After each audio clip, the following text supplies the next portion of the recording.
Olympic में सर्वाधिक medal जीते हैं और वो 100 से अधिक मेडल जीतने वाला इकलौता देश है। लेकिन ओलंपिक खेलों के अंतिम दिन सर्वाधिक गोल्ड मेडल जीतने की दौड़ में चीन और अमेरिका के बीच नजदीकी मुकाबला रहा। ये दौड़ चीन के लिए खास तौर पर अहम है क्योंकि चीन ने 1984 में ओलंपिक में फिर से शामिल होने के बाद से अपने देश के युवाओं को ओलंपिक में श्रेष्ठ प्रदर्शन करने के लिए प्रेरित किया है।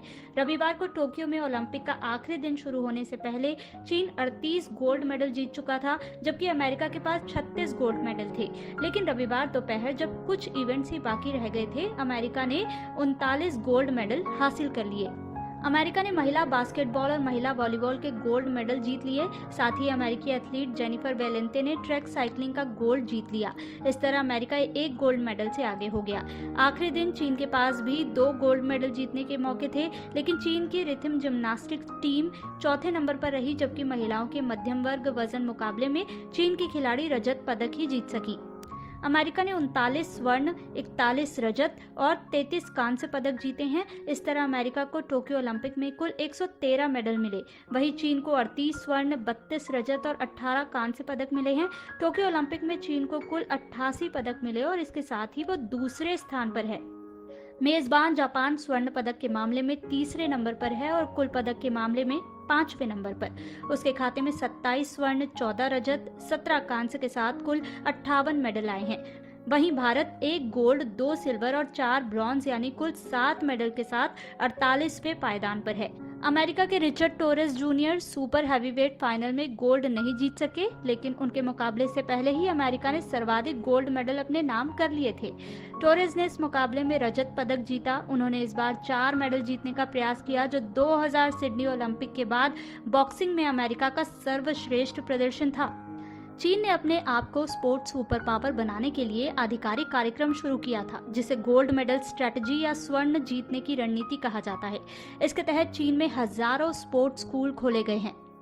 चीन में कोच शहरों और गांवों में प्रतिभाओं की तलाश करते हैं और फिर चयनित खिलाड़ियों की प्रतिभा को निखारते हैं। टेबल टेनिस और बैडमिंटन जैसे खेलों में चीन पारंपरिक तौर पर मजबूत है ही। इसके अलावा चीनी देश पिछड़ रहे हैं या जिन पर पश्चिमी देशों में खास ध्यान नहीं दिया जाता है। उदाहरण के तौर पर महिला खेलों या ऐसे खेल जो बहुत हाई प्रोफाइल नहीं है लेकिन जिनमें अधिक मेडल दांव पर लगे होते हैं, चीन उनमें अपने खिलाड़ी उतारता है और उन्हें इसके लिए खास हैं उनमें भी चीन खिलाड़ी उतारता है। चीन के लिए ये बहुत मायने नहीं रखता कि इन खेलों की कोई वास्तविक लोकप्रियता देश में है या नहीं।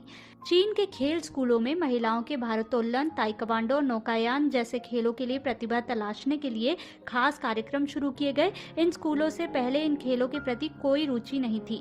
2008 बीजिंग ओलंपिक में अपने देश में खेल रहे चीन के खिलाड़ियों ने सर्वाधिक गोल्ड मेडल जीतकर चीन को नंबर 1 पर पहुंचा दिया था। लेकिन लंदन 2012 और रियो 2016 ओलंपिक खेलों में चीन अपना पहला स्थान पर लोगों ने सवाल भी उठाए। चीन के स्पोर्ट्स स्कूल के चुनिंदा बच्चे ही शीर्ष तक पहुंच पाते हैं और जीत हासिल करते भी हैं, तो भी उनके लिए नौकरी की गारंटी नहीं होती है। चीन के अधिकारियों और खेल जगत से जुड़े लोगों ने इस बात पर जोर दिया कि वो देश में लोगों के स्वास्थ्य को सुधारने के लिए खेल संस्कृति को बढ़ावा दे रहे हैं। बावजूद इसके ओलंपिक में सोना जीतने की भूख बरकरार रही। टोक्यो में इसका नतीजा भी देखने को मिला है। चीन ने उन खेलों में गोल्ड मेडल जीते हैं जिनमें उसका पहले भी गोताखोरी, जिम्नास्टिक, टेबल टेनिस, इसके अलावा चीन ने नौकायन, साइकिलिंग, एथलेटिक्स आदि में भी जीत हासिल की है। चीन ने अधिकतर गोल्ड मेडल महिला वर्ग में या फिर मिश्रित टीम टोक्यो ओलंपिक भारत के लिए ऐतिहासिक रहा है। भारत ने इस ओलंपिक में 1 स्वर्ण समेत कुल 7 पदक जीते। टोक्यो से पहले भारत ने लंदन ओलंपिक 2012 में सबसे अधिक 6 पदक हासिल किए।